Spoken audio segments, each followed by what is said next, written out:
Umintri rang ba kajela ukon rat ke sangma ha ke nyo trik jemang ulapun pau ke jing sngo benya halur ke jing bam wan shimbenta jong ka Voice of the People Party VPP ha ka all party meeting balakhat benya kran ya ka kai pot ke expert committee halur ka state reservation policy Henin kasngi ngasngo si shibon namaria ka ni ka jingalang lakhat penlong hadin ka jingdawa jong kiliang persha hapo ka ying dor bar thawan ong ukon ran Habakiran hai ka jingalang banpan bana yau President ka Khasi Author Society u Dr. DRL Nonglan kum ukar tong ka party ha ka election shulong Lok Sabha. Kumba phiatim bakadon ka expert committee ka bala IT ya ka kaipot halor ka state reservation policy bat haba pensyong nongrim halor ki jingdawa jong kiliang persha hapo ka ying dor bar thawan badai ban khot ya ka all party meeting na ka benta banya tai shu halor ka kaipot bat banya kren ru halor ki wei ki kam padang hapan le ngala khot ya ka jingalang hinin kasni ya barok ki seng san per thei ong ukon rat Henry kalong ka basngo si na markat ba barok ki wei ki seng san per thei ki lawan ya shimbenta Henry ka wei ka seng san per thei ka baha ka baningkong kelawan ra ya kan kaman bat persyang ban pen I syakathan bat syaki pat ba bagi don ka jing sngu kya ka bajur halor ka ni ka kam bat banya khun ya ka ni hadu ka jingyam Henry henin ka sngi kalayo pediang ya ka shithi na ki ka ba ong bagi don ni ki wei pat ki kam bakam kongsan namar bat kimla ban wane shimbenta banya kren na ka benta ka ni kaman ula ong haba banjur baya ki jing ang nut de ban kershan de ki kam ukon rat ula ong parlok ngi ong ha ke English bangi ham walk the talk bat kumba nga ong ha ke basdang bakam de tang ki kintian jongi Henry ki de ki kam jongi ki bakong san lada phi e yala ki jong ki briu balada phi e yala ki khindau ka syam pen I de ka kam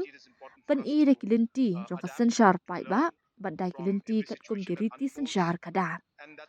haba pen pawi ki jing tre kam ka sorkar jong u kon rat ula ong ha ki ni ki pras nam balalen ka jinga lenti ka jongi kamlong ka basung omdan ka weiru kamat ka baladan na du kini ki sun post nam ki baladam ka bak ki sorkar berim da ka baburam kim shimla la ban kata ban penben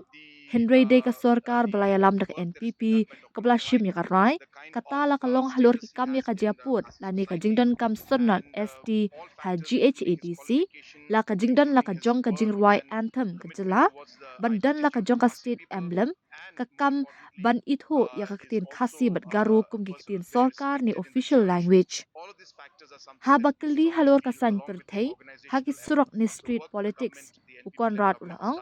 gidon ni ka ying dorbar pat ka jing thau an ka dei ka kerdan ka bahak li du ha ka sen shar pat ba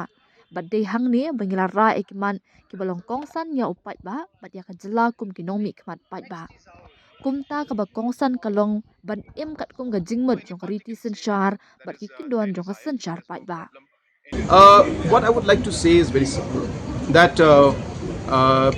one has to walk the talk. We are a parliamentary democracy, and the legislature is the highest level of our democracy. And it is there that we take up matters that are important to the people and the state. And as elected members, that's how we move in a democracy.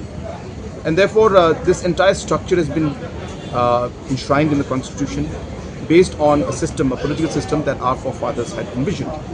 Therefore, what is important is to live by letter and spirit of the Constitution and provisions of the parliamentary democracy. Based on that, during the debate and discussion when I had made the report of the expert committee, that certain political parties from the opposition had demanded that an all-party meeting should be called to discuss this matter in detail, which is what I did. I gave a commitment and assurance to the House, and I went ahead with my assurance and called all the parties. But as I said, certain political party informed me that they will not be able to come because they have other issues, important issues that need to address. So what is important is when we are looking at an issue, then we must go all out for what we believe in. We have to take the options. This meeting was very important because in a constitution, in a government, in a democratic parliamentary democracy, these are the platforms in which you take up these issues and these matters. And it's not that we go to the streets for every single issue, especially when opportunities are being given in a democratic manner and constitutional manner to take up the matter and issue. And it's sad that certain political parties, though demanded it, but ultimately did not come for it.